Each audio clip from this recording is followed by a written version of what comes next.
¿Cómo estás? Hola Hernán, ¿todo bien? Bien, ¿y Bueno, vos? para los que no conocen, Hernán es un tipo muy formado, que ha hecho mucho por las organizaciones argentinas.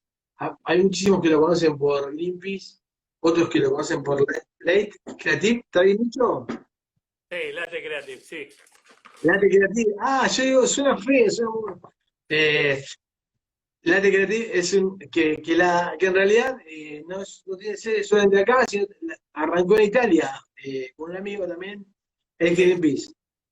sí, sí, es una agencia de comunicación y de fundraising que trabaja con las organizaciones sociales ya hace más de 10 años en Italia y con un socio en Uruguay, conmigo abrimos la presencia en América Latina con oficina acá en Buenos Aires y en Montevideo y tuvimos la gran idea de asociarnos con un colega de Italia en el 2020, con lo cual podés ver que somos unos grandes visionarios abriendo un emprendimiento nuevo en este año y con un socio en Italia. Así que empezamos el año con muchísimas cosas, pero bueno, súper interesante. Nah, bueno, pero ya va a volver todo en un momento a una normalidad que vamos a charlarla, porque eso, la transformación social después de todo esto, digamos, si tuvieras que hacer una pregunta, la charla, que es una charla de amigos, digamos, o sea, hemos charlado mil veces, algunas veces estuvimos de acuerdo, otras no. Hernán es un tipo que te dice lo que piensa en el momento que te dice así, te dice, no, esto no estoy de acuerdo, no negocia nada, no negocia. Es un tipo muy inteligente, es uno de los tipos más inteligentes que yo conocí, y la verdad Bueno, muchas que seguir, seguirle una charla es bastante difícil, ¿eh?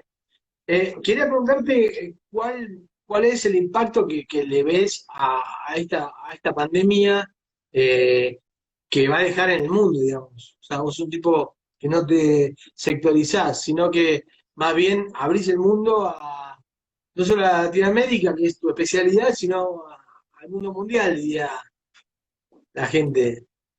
Bueno, mira, creo que lo que va a pasar, obviamente, no, nadie tiene la verdad absoluta, pero creo que puede dejarnos varias enseñanzas. En principio, lo que tiene que ver con la información verdadera, ¿no? La cantidad de noticias falsas que han salido, cómo se dio la circulación de esas noticias y la importancia de la valorización de la ciencia para tomar determinaciones en lo que tiene que ver con las políticas públicas, ¿no? Los países que prestaron atención a las recomendaciones de la ciencia y que se tomaron esta pandemia en serio son los que tuvieron un impacto menor. Obviamente que todos los países tuvieron un impacto, pero los que prestaron atención a los especialistas fueron los que menor impacto tuvieron dentro de esta situación que es muy mala. Los que se burlaron de esto, los que no prestaron atención a la ciencia y no tomaron medidas, lamentablemente generaron un impacto todavía peor en sus poblaciones y casualmente esas negacionistas son las mismas personas, los mismos gobernantes que niegan, por ejemplo, el cambio climático, ¿no? Como por ejemplo Bolsonaro que se burló de esta pandemia y ya tiene una cifra récord de muertos oficiales en Brasil.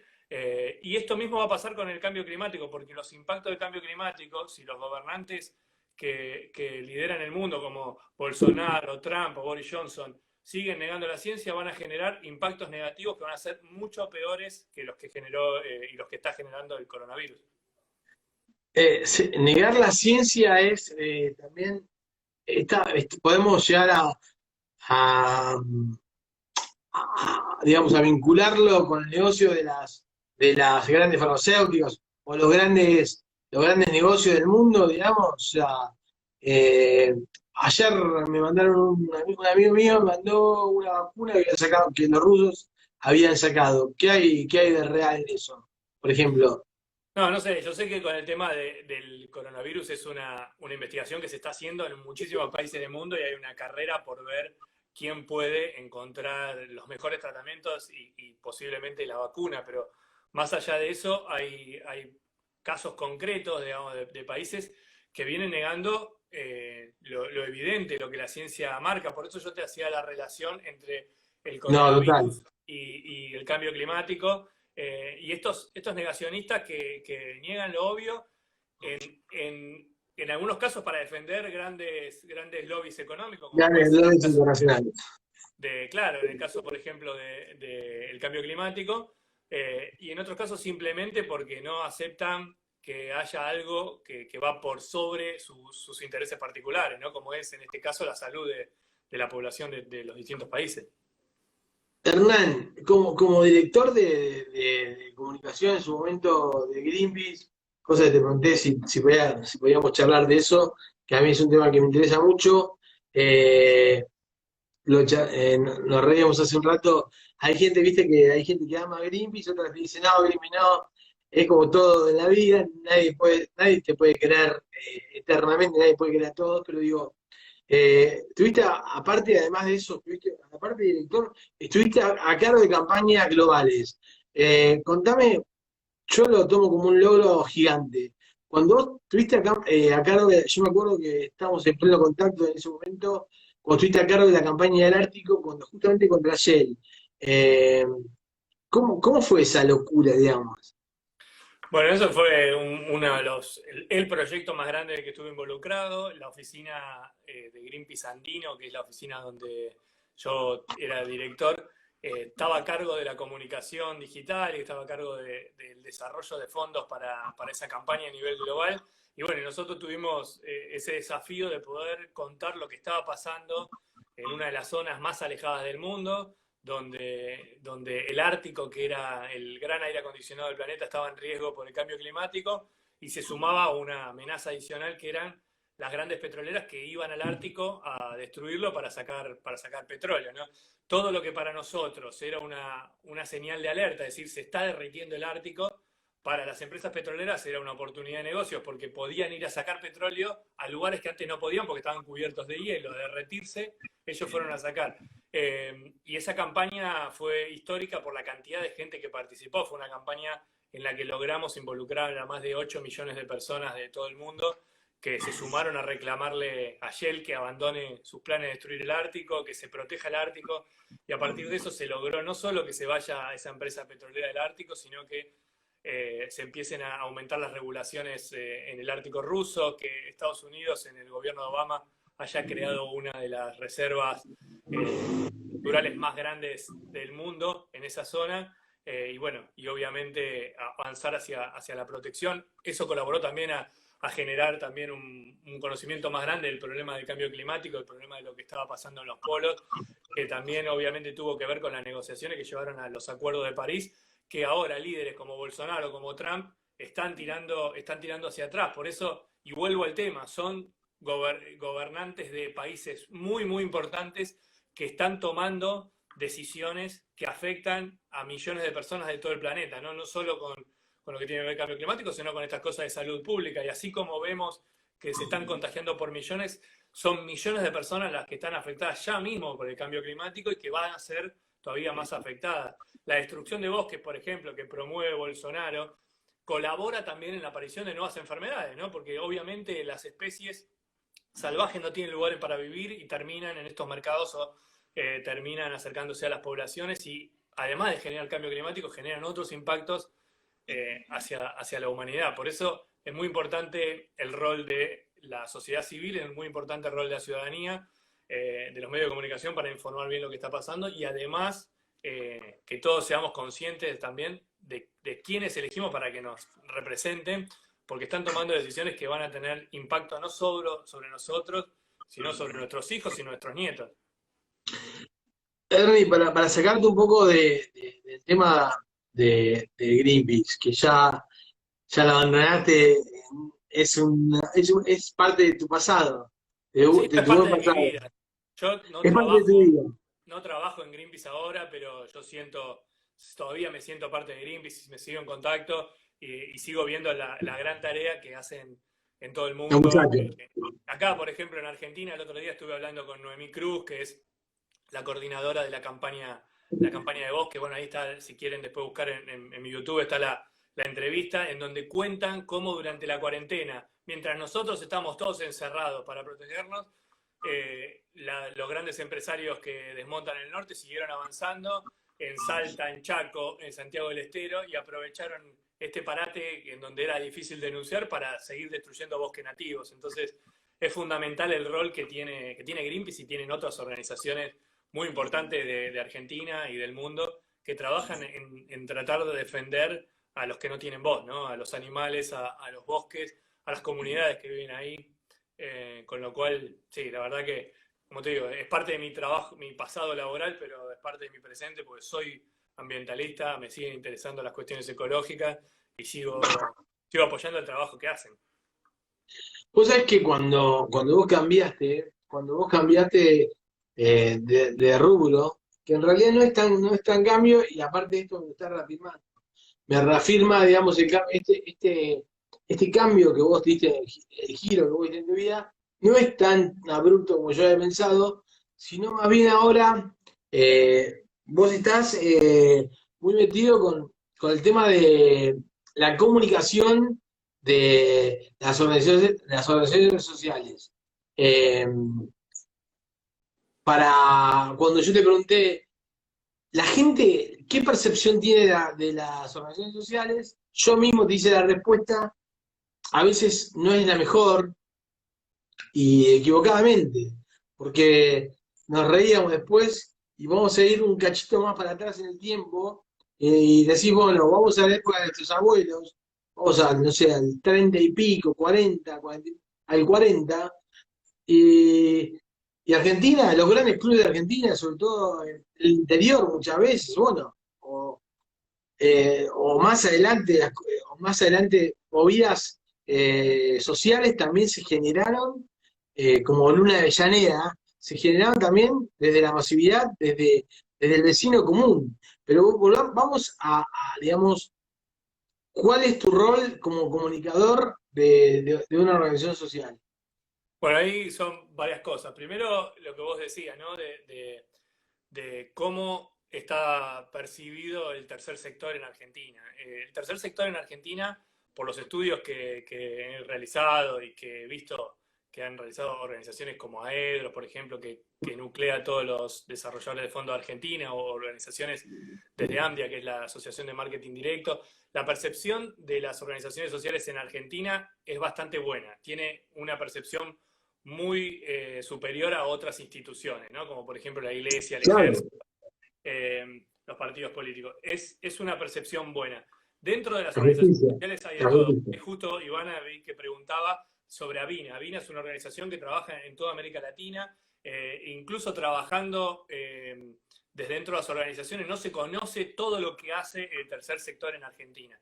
Si bien se necesita todavía profesionalizarlo porque es un sector que no es tan fuerte como en Europa o en Estados Unidos, es muy importante este crecimiento que se está dando y esto que vos decías, ¿no? También de la mirada que tenían por ahí nuestros abuelos o que tenían nuestros bisabuelos cuando llegaron a Argentina y creaban esas sociedades de fomento, las bibliotecas populares, las cooperativas, y que era una manera de pensar colectivamente, de tratar de entre todos encontrar la solución. Hay una cuestión que a mí sí me preocupa y que lo estuve estudiando también, sobre todo con los más jóvenes, los que ahora son adolescentes, que no creen demasiado en lo colectivo, con lo cual todo lo que tiene que ver con una organización alrededor de la política, de las cooperativas, lo ven como algo muy lejano y buscan más la cuestión individual.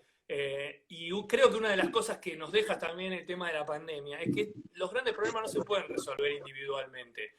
Necesitamos tener una licencia social sobre las cosas que hay que hacer. En este caso, por ejemplo, la cuarentena, me parece que es, y en Argentina particularmente, porque siempre nosotros decimos los argentinos, siempre hacemos todo mal, y en este caso me parece que hubo una cosa que estuvo muy buena que tiene que ver con esto, ¿no? Con una unión que a lo mejor tiene que ver por el miedo que generó, ¿no? Al ver lo que pasaba en Europa, lo que estaba pasando, pero hubo una unión de las personas que eran responsables, ya sea de empresas, de los partidos políticos, los distintos gobernantes de distintos estamentos, que crearon y dijeron tenemos que hacer esta cuarentena, pero también hubo una comunicación que se dio también a través de los medios y de los mismos responsables, que llegó a la sociedad dijo, sí, hay que hacerlo. Y se pusieron todos de acuerdo y lo cumplieron. Y por eso creo que la primera parte de la cuarentena tuvo ese impacto tan fuerte, porque colectivamente pudimos encontrar una respuesta. No soluciona todo, pero fue mejor que si hubiéramos hecho cada uno lo que se nos ocurría. Y me parece que eso tiene que ver con la lógica del tercer sector, ¿no? Y cómo hacemos para darle continuidad a esa unión que no fue ficticia, sino fue real? Nos unimos por miedo, capaz, pero nos separamos al toque. O sea, otra vez volvimos a dividirnos en 2 minutos. En 1 minuto estamos de vuelta separados. ¿Cómo hacemos para mantener un equilibrio en eso y para decir, loco, vamos a tirar todo para el mismo lado? Porque si no hay un montón de gente que queda fuera de un sistema, ¿entendés lo que digo? Hay un montón de gente que queda fuera de un espacio. O sea, Sí, yo creo que a mí no me parece mal que todos tengamos posturas distintas, ¿no? Me parece que total.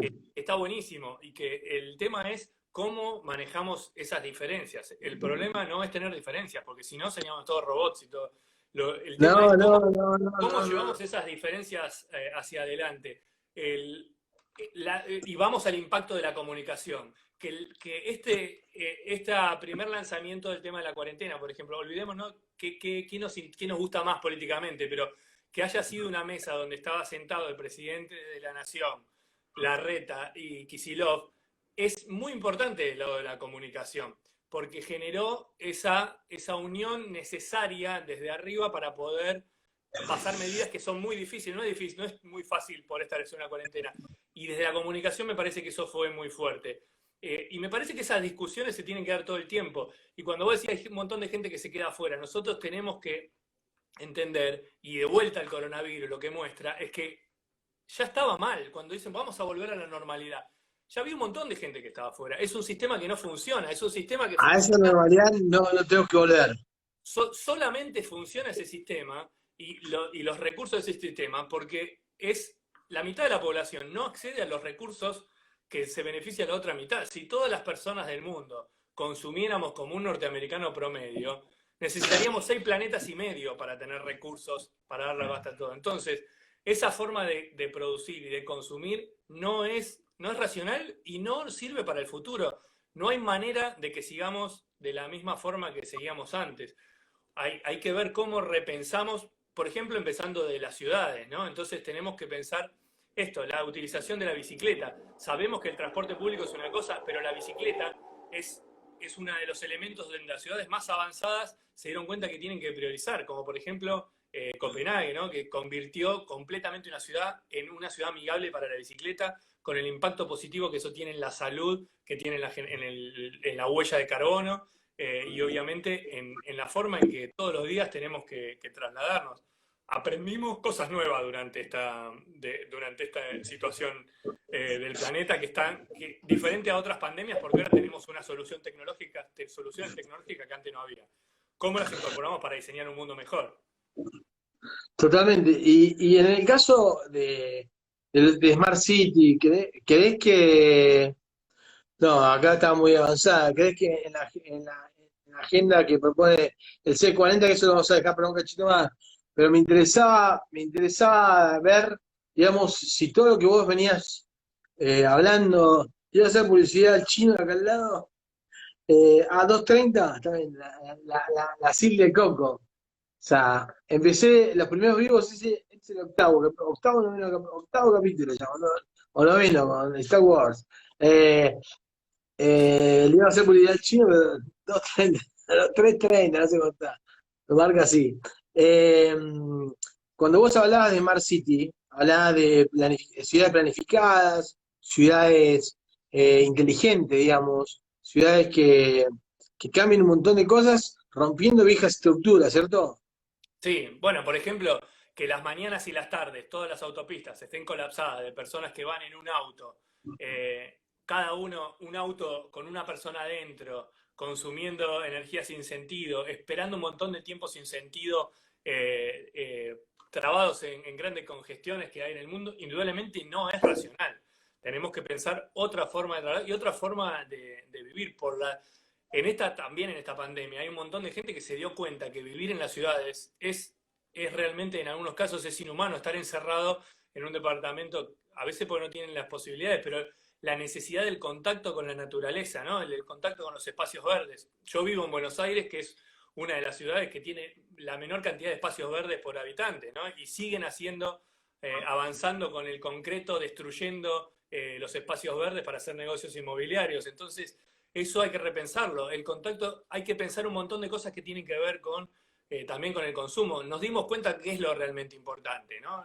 Nos dimos cuenta que la pandemia lo más importante no es consumir, sino estar con nuestras familias, estar con nuestros amigos, tener Te iba a acceso. preguntar eso, ¿qué te pareció importante? ¿Volviste, o sea, te metiste en tu casa, toda la cuarentena, obviamente, es un tipo totalmente responsable?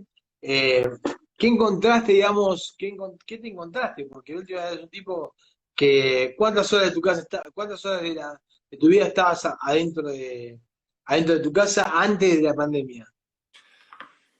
Pocas, pero bueno, ahora obviamente con 90 días de más o menos de estar encerrado y salir una vez por semana al supermercado y todo, sí, obviamente lo que más afecta, me parece que tiene que ver con esto, con ver a los amigos, nuestra forma de ser también hace que eso sea muy, muy valorado, por ahí en otras sociedades no tanto, pero en la nuestra el estar con la familia, estar con los amigos es muy valorado y ahí nos damos cuenta también de cuáles son las cosas necesarias, ¿no? Pero también hay otros procesos que se están dando. Las personas, por ejemplo, y haciendo un monitoreo sobre lo que pasa en las redes sociales, la cantidad de gente que descubrió que podía hacer pan, ¿no? Y todos descubriendo y charlando sobre masa madre y se dieron cuenta que podrían hacer pan. Después otros que descubrieron que podían tener una huerta urbana en su propio balcón o en su terraza, en su jardín. Un montón de cosas que Otros que se creyeron que eran periodistas y podían hacer lives. todo, pero te quiero decir que hay cosas que cambian. Entonces, todas estas cosas de preocuparse por la alimentación, de darse cuenta que puedes hacer un montón de cosas que antes no hacías, y obviamente, ¿no? Los impactos que tienen sobre la cabeza de una persona estar encerrada un montón de tiempo.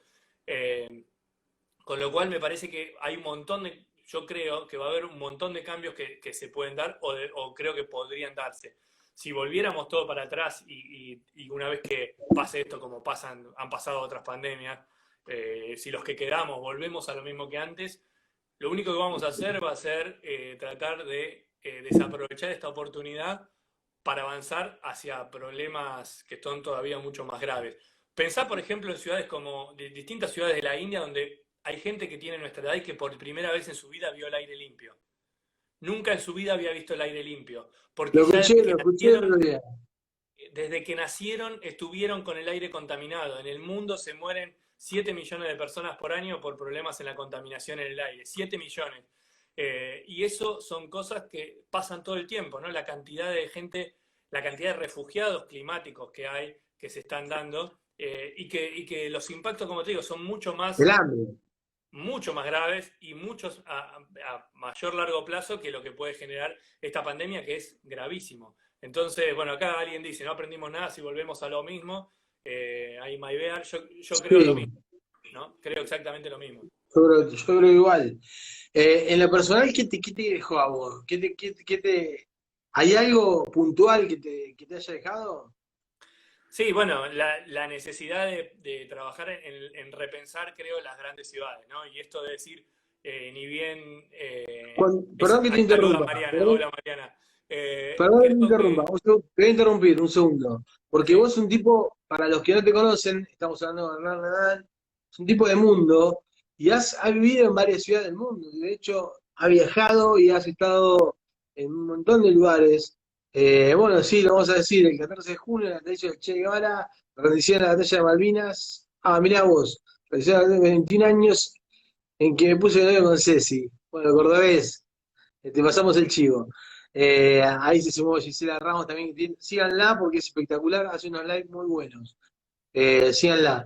Te preguntaba, vos que has vivido en muchísimas ciudades, digamos, el problema que tenemos justo la Bella Gisela, que es de Bahía, o a Abad, que también es de Bahía. Eh, Nosotros en Bahía tenemos más problemas que en muchos lugares. O sea, ves un árbol cada bastantes cuadras. Eh, no es La Plata, por ejemplo, ¿entendés? No es una ciudad que se planificó. ¿Cómo ves el resto del mundo en ese? Porque ahora justamente los próximos encuentros van a ser con Felipe Piña, que va a hablar de las pandemias a lo largo del mundo, a lo largo de la historia. Con Paula Brufman, que es una viajada. Estaba Paulita Higueravil, que es 8 veces campeona de pádel del mundo y los argentinos no la reconocemos. ¿Cómo ves ese, digamos, hablando de cambio climático, cuál es el rol que tenemos que tomar como persona para que esto mejore un poco, o que no se vaya todo, a dejar un mundo un cachito mejor? Bueno, yo creo que lo primero que tenemos que ver es quiénes son nuestros representantes, a quiénes elegimos y si le prestan atención y demandarles que les presten atención a las cosas que generan el cambio climático, las emisiones de efecto invernadero, cuáles son las reglas que pone nuestro país, por un lado también como consumidores, qué tipo de consumo hacemos y después cada uno en nuestro lugar cómo podemos impulsar la reducción de las emisiones de nuestro lado y reducir el impacto ambiental negativo que generan todas las actividades humanas. Todos tenemos una responsabilidad. Pero la elección de los representantes yo creo que es fundamental. Esto, ¿no? Que en el mundo haya líderes de países tan importantes. O líderes no son líderes, son los gobernantes, porque no creo que sean líderes, porque un líder tiene una visión. Estos son representantes y gobernantes elegidos democráticamente en Estados Unidos, como Donald Trump, o en Brasil, como Bolsonaro, es un retroceso para todo lo que se había avanzado en la protección del medio ambiente en lugares clave, ¿no? Desde que está Bolsonaro, el avance sobre el Amazonas es increíble. Y sí, nosotros también tenemos que pensar cómo transformamos las ciudades, porque las ciudades son como organismos vivos, van cambiando todo el tiempo. Es verdad lo que vos decís. La ciudad de La Plata fue una ciudad planificada, tiene una plaza cada 7 cuadras. El resto de la Claro. mayoría de las ciudades no. Pero sí podemos hacer que se vayan transformando. Yo te contaba el ejemplo de Copenhague. Copenhague se transformó para darle prioridad a la bicicleta, ¿no? Yo no, la verdad que el gobierno de Macri y el de Larreta no ha hecho muchas cosas bien en la ciudad, sobre todo, por ejemplo, la destrucción y la violación sistemática de la ley de basura cero, que es la ley que gestiona los residuos en la ciudad de Buenos Aires. Pero una de las cosas que sí hicieron bien, que yo destaco, es el avance que se hizo con el tema de las bicicletas. ¿Fue lento? Sí, pero fue el inicio y me parece que eso tiene que seguir más allá del gobierno que venga después. Hay que profundizar ese tipo de cosas. Sí, me encanta porque desde que nos conocemos más o menos ya hace como 10 11 años, 11 años que nos conocemos aproximadamente, nunca esquivaste a ir de frente. Me acuerdo cuando me senté la primera vez, que nos sentamos frente a frente, yo iba un poco como responsable del gobierno de la provincia de Buenos Aires, de un gobierno al que vos en ese momento criticaste y lo valoré muchísimo que critiques y me marques. Me acuerdo que estábamos hablando del Riachuelo, ¿te acordás? Sí, No te sí. acordás. Bueno, charlamos del Riachuelo y yo dije, la puta, o sea, por lo menos te lo dice en la cara, tiene huevo para decirte en la cara lo que piensa, ¿entendés? Si no, ¿qué opinas participar en iniciativas internacionales como el C40? ¿Crees que sirve, digamos? Sí, yo creo que todas las iniciativas que impulsen a tomar compromisos que sean con plazos definidos, en este caso del C40 tiene que ver con ciudades, ¿no? Entonces se juntan los alcaldes o los jefes de gobierno de ciudades de distintas partes del mundo y que se tomen medidas concretas, me parece que está bien. Me parece que es lo único y es suficiente, no es suficiente, pero es un camino. Me parece que está bien que se vayan sumando a ese tipo de iniciativas, porque todo lo que acerque hacia el objetivo de la transformación a mejor me parece que está bien. Obviamente que me parece que hay que hacer muchísimo más que eso, ¿no? En muchos casos son estrategias de greenwashing, como hacen las empresas. Greenwashing es cuando hacen marketing verde y que parecen que van a hacer algo y no van a hacer nada, ¿no? Como Starbucks, que dice, bueno, nosotros vamos a reciclar el 3% de los vasitos, bueno, y el otro 97%, ¿qué haces? Eh, cada organización me parece que tiene que focalizarse en encontrar cuál es el camino hacia esos objetivos puntuales que quieren transformar. Las ciudades sí tienen un rol clave, ¿no? El tema y sobre todo las grandes ciudades, lo que en la discusión se llama las megacities, que son las ciudades grandes donde viven millones y millones de personas. Creo que una de las cosas que pueden ser, el cambio que se vea es tratar de No, descentralizar no, las no, cosas y no me caí, no me regionalizarlas. caí. Se cayó el estabilizador, por eso te caíste. Dicen, no, no, estoy Claro, pero sentado. por ejemplo, esto, ¿no? La idea de descentralizar y que no todo esté en el mismo, en las mismas ciudades, que se puedan generar actividades en otras, pensar modelos de producción sustentable, que vos puedas vivir cerca de una zona rural sin que te fumiguen con glifosato cada 5 minutos. Entonces, me parece que hay una cosa de repensar y que tiene que ver, bueno, acá justo Ivana dice esto, ¿no? De hacer una agenda compartida entre gobiernos locales, actores del tercer sector y sector privado. Me parece que lo que está diciendo es fundamental, porque necesitamos sentarnos todos, porque de vuelta, estos problemas son tan grandes que no hay manera de resolverlos independientemente, ni ya sea un gobierno, una empresa, por más grande que sea, o una, Comparto, una organización social. comparto, comparto completamente con Ivana y también ahí decía también, comparto con lo que decía Flor Aprilia, decía descentralizar, creo que quiso decir las ciudades argentinas que estaban muy centralizadas. Yo justamente todavía tengo el alma, o sea, estoy viviendo en Buenos Aires, pero mi corazón es bahiense, ¿viste? Siempre, yo digo, yo creo que tanto el error del gobierno provincial, el error del gobierno nacional, el error del gobierno local. ¿Por qué no hicimos, muchas veces, si tenías, estabas libre de la pandemia, te mandaste algunas cagadas, no controlando, la falta de control hizo que se generaran casos de coronavirus. Hay ciudades que podrían haber abierto, si lo querés llamar de alguna forma, hace mucho más tiempo de lo que abrieron y las economías se hubiesen visto afectadas mucho menos de lo que. Lógicamente que esto fue una cosa mundial, no quiero hacer un análisis, digamos, muy. Pero digo, creo que hay que pensar más eh, regionalmente nuestro país. Sí, sí, obviamente. Yo creo que ahí tiene que ver, bueno, esto con lo que decíamos, planificaciones que son a largo Hacelo vos, plazo. hacelo vos, boludo.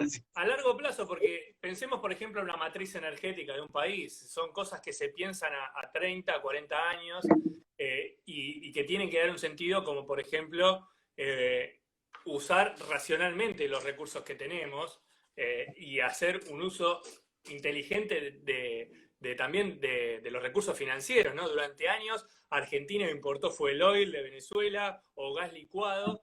Imagínate lo que hubiera sido, sacando un montón de dólares del país cuando necesitaba dólares. Imagínate si hubieran invertido eso en poder desarrollar en serio la industria de energía eólica en la Patagonia. Nos hubiéramos convertido en el Dubái de la energía eólica, hubiéramos sido uno de los países principales productores de energía y sin embargo preferimos importar energía. Eso es una cuestión crítica que tiene que ver con la falta de visión política o por un negociado, porque no hay otra explicación. Y sin Y te hago una embargo, pregunta. países como Uruguay han hecho una transformación de su matriz energética impresionante en muy poco tiempo. Y entonces, si Uruguay lo puede hacer, y por eso pongo siempre el caso de Uruguay, ¿no? Porque no es que te estoy hablando de Suecia o de Noruega. Lo hizo Uruguay, transformó su matriz energética en muy poco tiempo. Y entonces, ¿por qué no lo podemos hacer en Argentina, que somos una economía mucho más grande? Más allá de que obviamente somos una economía que está con un montón de problemas que son ya estructurales, pero que se tienen que resolver, y la cuestión energética es uno de los caminos que puede generar también una solución del lado del empleo y del lado de la cuestión energética, que es algo que obviamente cualquier gobierno tiene que emprender hacia adelante. ¿Tenés fe, digamos, en ese cambio que fue diciendo a la gente que no se puede, que está todo armado, que es muy difícil romper viejos paradigmas? Yo tengo fe que esto puede cambiar de a poco. Creo que están iniciándose nuevos liderazgos. Justo cuando te estaba contando, se me cayó todo, te estaba contando que un par de amigos míos iniciaron, digamos, una queja, digamos, querían laburar, ¿entendés? Me van a putear muchos, o sea, pero esto es parte del juego. Querían laburar y no lo dejaban. Pero yo digo, eh, ¿no crees que no crees que tenemos que sectorizar cada rubro, cada lugar? Obviamente que la salud está primero que todo, ¿eh? Eso no lo niego. Pero digo, ¿no crees que se podría haber laburado de otra forma esa parte? Mirá, yo yo no soy ningún experto ni sanitarista ni economía, no la No, terminé, no, no, pero, no, no, pero me no, parece que no eres yo sanitarísta. la verdad Te- que te- también que esté el gobierno asesorado por un grupo de expertos, por ejemplo, como Pedro Kang, a quien conozco y admiro un montón, No, a mí me no, da no, no me cierta metas en eso. tranquilidad de No, que eso no, se está no, no me haciendo metas bien. en eso. No, no, Ernie, no me voy a meter en eso porque estoy de acuerdo con Pedro. Seguí. No, no, te hablo de otra cosa. Te hablo de cuando dijeron, bueno, llévenle a los intendentes. Yo creo que en algunos puntos fallaron algunos intendentes. De no llevar. Estos son mis problemas. Tomá, gobernador, y que haya una resolución más rápida. A eso me refiero. No lo de Pedro Can ni de la cuarentena, que creo que fue, aunque a algunos les cueste, les duela, creo que fue excelente y que, bueno, a mi criterio en algún punto tiene que cortar. O sea, creo que lo peor está pasando ahora y ojalá que pase rápido todo esto. Eh, yo no estoy Sí, de yo, acuerdo, como te digo, no soy un mi experto, no postura, soy un experto en el tema, ni conozco cómo deberían armarse cada protocolo para cada uno de los sectores. Indudablemente tampoco, o sea, y lo entiendo del otro lado, tampoco debe ser fácil encontrarse para ninguno, ¿no? De los gobernantes frente a una situación donde no hay tantas experiencias previas, ¿no? Y vemos lo que pasaron en países con más no, recursos que los nuestros y mejor organizados, no, donde el no, impacto no, no. fue más Ahora, fuerte. ¿no crees que tenemos que tener una agenda, como dice acá la amiga, una agenda de mayor, de largo plazo, adaptable a cambios imprevistos? Eh, ¿Lo querés una utopía? Decir, bueno, ante esto, salimos con esto, no tardamos 4 días en tomar una decisión, o sea, ¿entendés? Decir, Sí, bueno, no, no, yo creo que arreglo. obviamente tiene que ser una decisión, tiene que ser un plan, porque hay un montón de cosas que no son imprevistas. O vos te puede venir una pandemia como vino, pero hay países que tenían fondos anticíclicos, que tienen fondos y tienen reservas para cuando tienen una situación de conflicto, ¿no? O de problema estructural sorprendente, como en este caso, que es una pandemia que hizo detener un país o hizo detener al mundo. Argentina, estamos hablando de un país que está quebrado, entonces obviamente es mucho más difícil administrar una situación tan compleja como una pandemia sin recursos. Si yo tengo recursos es más fácil poder hacer políticas públicas, pero la verdad que debe ser muy, muy difícil porque lo mismo que pasa a nivel nacional le pasa en cada uno de los estamentos, provinciales, municipales, con la situación donde nadie sabe realmente, porque pensemos que esto empezó hace menos de 6 meses, ¿no? En el mundo. Entonces, nadie sabe realmente, se está trabajando y la gente todos tenemos una incertidumbre muy grande, una necesidad de que se resuelva, pero también tenemos que entender que es algo totalmente nuevo, en donde se está aprendiendo sobre la marcha un montón de cosas. Hay científicos de todo el mundo que están descubriendo cosas todos los días, y bueno, entonces la verdad que más allá de la incertidumbre que tenemos, también hay que comprender que del otro lado no es nada fácil resolver y Lo tomar comprendo, determinaciones, pero hay lo otras comprendo cosas que sí, perfectamente. ¿no? Por ejemplo, esto que decían, la cuestión de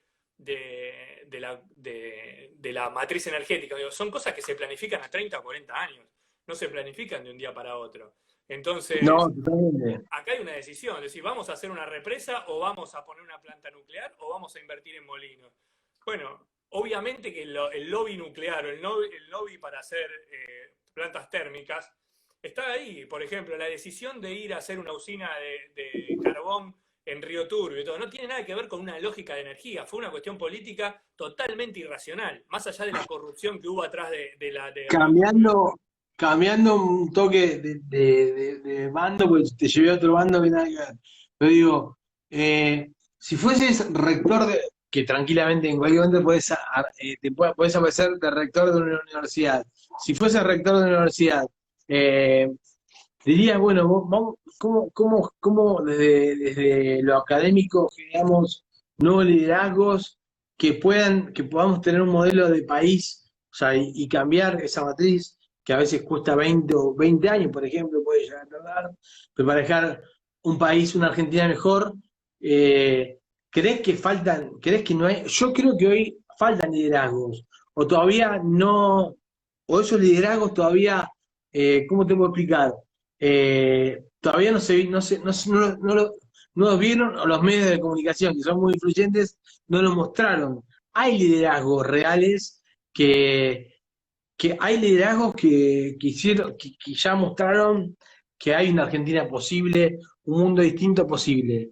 Eh, Sí, yo creo, ahí me gusta mucho no, lo no, que no, pueden estar de mencionar. acuerdo, pero vos Sí, podés ser un no, líder, hay un vos pensador podés ser chileno, un líder Carlos que puede Manu. cambiar una parte de Argentina, vos podés cambiar de tu lugar el medio ambiente. No sé, te digo, te invito a un gabinete, quiero que labures con el tema del medio ambiente. Eh, Me van a ver Juancito que vendría acá y me van a putear todo, pero, o sea, te tengo mucha fe. Bueno, yo no le quiero sacar el puesto a Cabandier, que está en una situación complicada, y que el otro día, bueno, por ejemplo, por Cabandier, por denunciar el impacto del cambio Justo me está, climático, nada más, recibió mucha mala amenazas. suerte, justo me estaba viendo. No, pero, no, perdón, cuando estuvo el otro día denunciando los impactos del glifosato, recibió amenaza de muerte por denunciar que el glifosato tiene un impacto negativo en la salud. Entonces, imagínate que si un ministro de Medio Ambiente recibe amenazas por denunciar los impactos en la salud, ¿qué puede pasar con cualquier otro activista que quiera hacerlo? ¿No? La cantidad de cosas que puede llegar a recibir, lo difícil que es ser activista. Pero sí creo que hay una cuestión que tiene que ver con los liderazgos. Y me parece que en Argentina y en América Latina, ¿no? Hay una cuestión que excede la cuestión ideológica, ¿no? No importa tanto si sos de derecha o de izquierda, sino cuán preparado estás para la función pública. Entonces me parece que faltan escuelas de gobierno que realmente preparen a los que van a ser funcionarios para liderar. Porque en general están preparados para ganar elecciones. Entonces tienen un conocimiento, los políticos, que los lleva a tener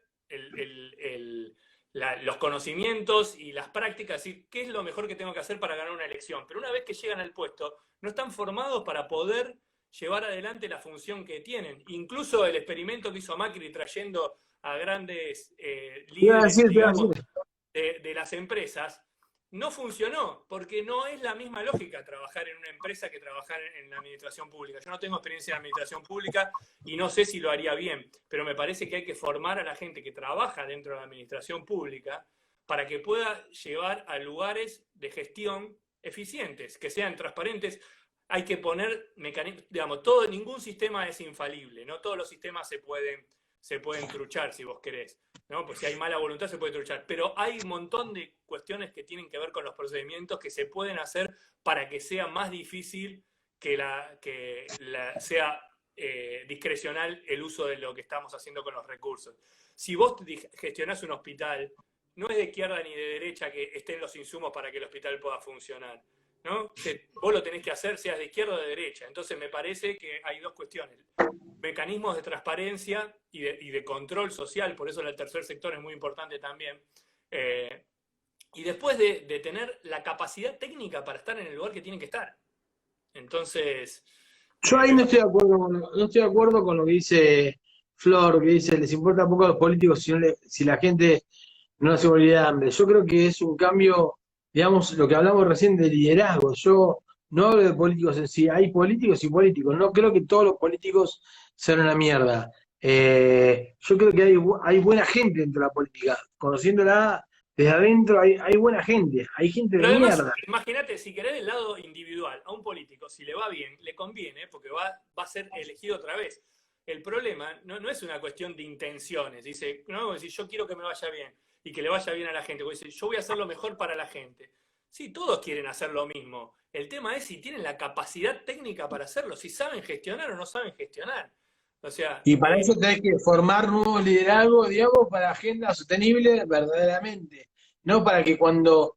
Yo me acuerdo cuando la primera vez que estuve en la función pública en Bahía Blanca, que los que entraron conmigo pensaban que todo arrancaba, me acuerdo, año 2004, estoy viejo, año 2004, director de juventud, todos los que entraban conmigo se pensaban que el mundo había cambiado ese día, que todo empezaba, Bahía Blanca, que había empezado en 1828, todo el mundo pensaba que cambiaba ese día, que nosotros veníamos a hacer todo nuevo. Y entonces, sin respetar quizás lo que habían hecho gobiernos anteriores que habían hecho cosas buenas. Indudablemente, porque por una cuestión estadística no puedes hacer ni todo mal ni todo bien.